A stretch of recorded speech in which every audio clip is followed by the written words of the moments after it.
How much are you worth?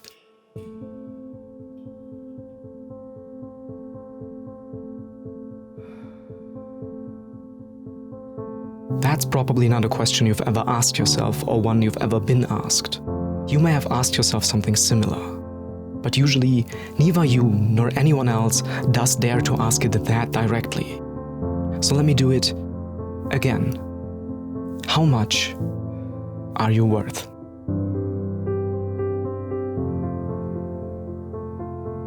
Can you put a number to it?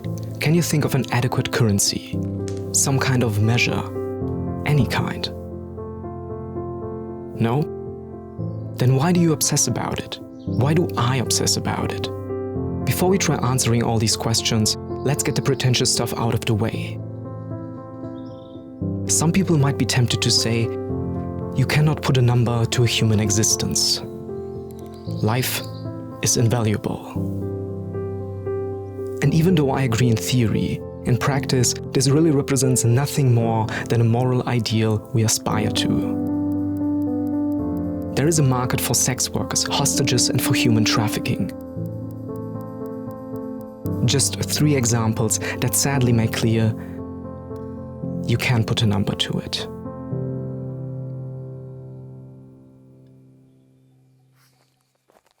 But that's not really what we are asking when we ask ourselves, how much are you worth? What we are asking for is self-worth.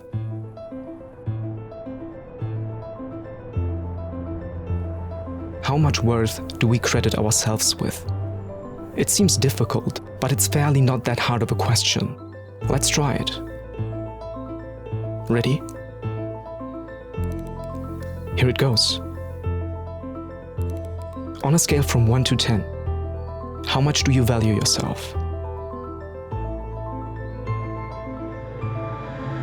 If you're anything like me, you might be somewhere on the lower end. But I wouldn't take that for face value. Only because you feel that you know yourself best, it does not mean that you really do.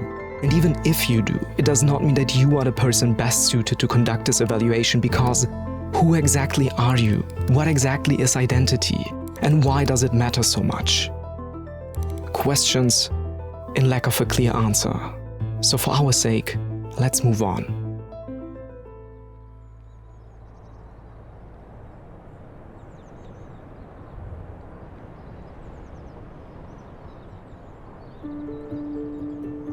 While self-worth is a global evaluation, let's take a look at a few other aspects like self-esteem. How much do you like yourself? Do you think of yourself as a good person? You, personally.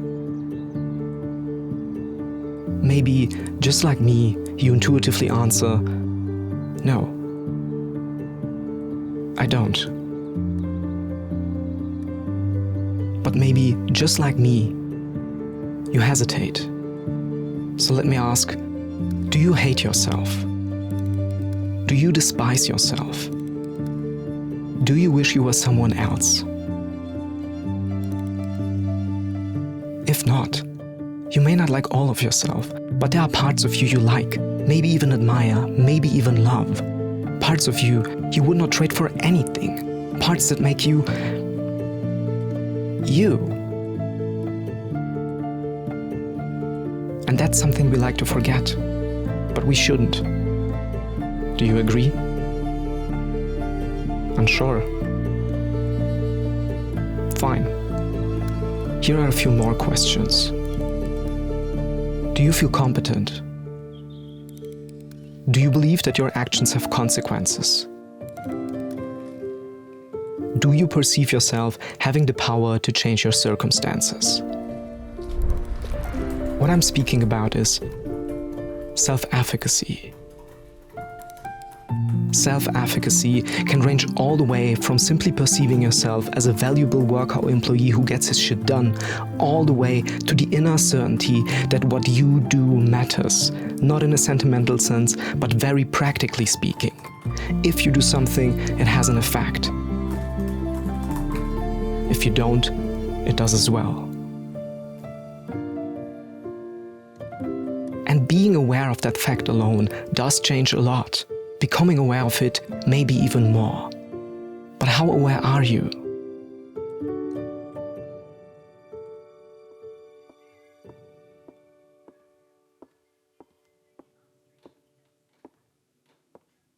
How aware are you of the good and bad sides of yourself?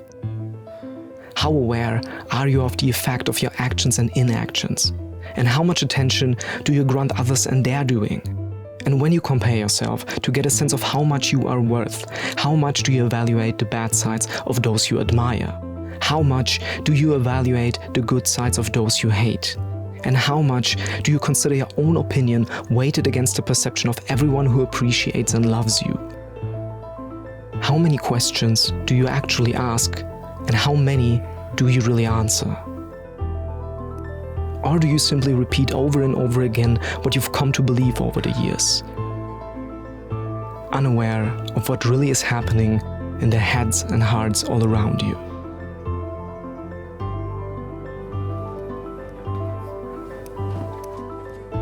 Self-awareness does not mean to only be aware of yourself, but just as much, if not more, to consider your entire life, including all the people who are a part of it. Let's forget the visuals and the graphics and the voiceover and this whole setup, and let me bring this to you straight.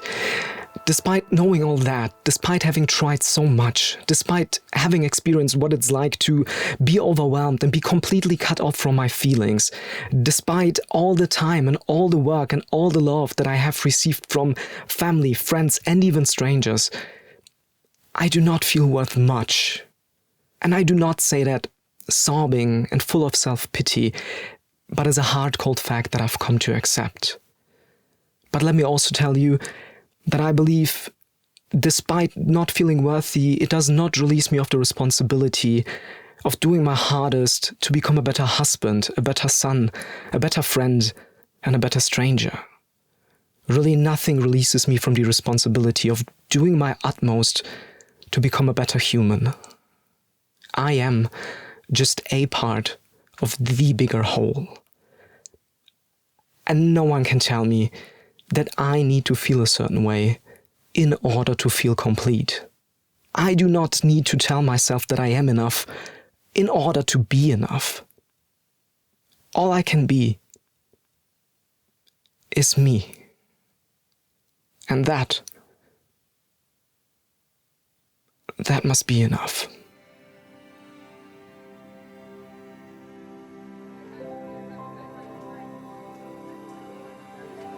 It is not only that self-esteem, self-efficacy, and self-awareness differ in their definition, they can almost independently differ in their expression and extent.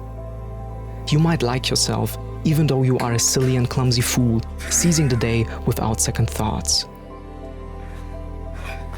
You can be a badass that gets things done, but be completely in the dark about it and hate the way you feel about yourself.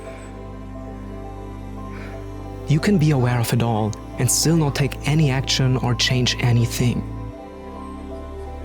And even if you train, nurture, and max out all of these three factors, they do not guarantee you will feel worthy at the end. Since that really is not up to you. Self-worth is not about your individual and personal assessment of some abstract and arbitrary measure of value. Self-worth is not egocentrical. Self-worth is not about you. Self-worth is about whether you feel worthy of yourself in the context of being one among many. Self-worth is about how you feel about yourself in being part of us. So let me ask one more time. How much are you worth? I certainly can't give you the answer. You may need to find out yourself. Or maybe, instead of trying to pursue a quest nobody asked you to take on, let's forget the question in the first place and start living the answer. If not for yourself, then at least for everyone else. You are not alone in this.